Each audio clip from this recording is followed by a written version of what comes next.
When we notice a posterior capsular opacification at the end of irrigation aspiration, it's well worth reconsidering, is this truly a posterior capsular opacification, or could this just be a posterior capsular plaque? Now, the difference that I would find is that if it is a posterior capsular plaque, there is actually a possibility of being able to lift it up with care and caution and remove it either partially or completely.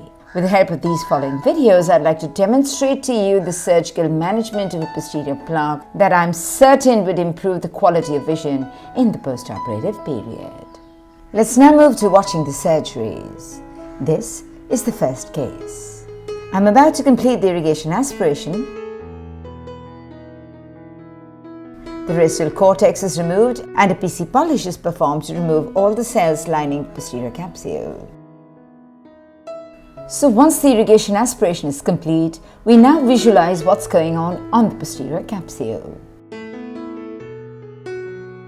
I can clearly see that there is a significant plaque in the posterior capsule.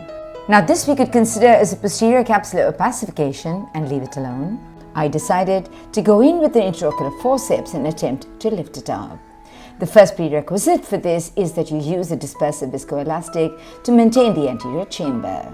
And watch how once I get a hold of one edge of it, I do not let go of that hold and I start to peel it. It's quite amazing how you can actually see this plaque being lifted off from the posterior capsule almost entirely. I sometimes intermittently introduce some cohesive or dispersive viscoelastic to maintain the flatness of the posterior capsule and well-formed anterior chamber.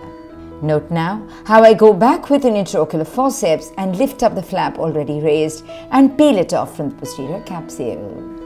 This brings us to the end of the first case of the surgical management of a posterior capsular plaque by peeling it off with the help of an intraocular forceps. Let's now move to the second case. In this case, we are almost completing the irrigation aspiration, after which, as you see, I will perform a PC polish to lift up the cells stuck onto the posterior capsule. At the end of the PC polish, however, you can still see a significant plaque fairly in the center. I'm going to use the same technique.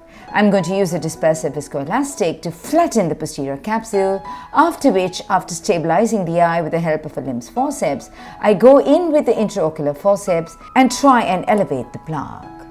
The trick is in being able to elevate one edge of it. Having done so, it's quite easy to hold on to the edge of the plaque thus dissected and lift it off the posterior capsule almost entirely.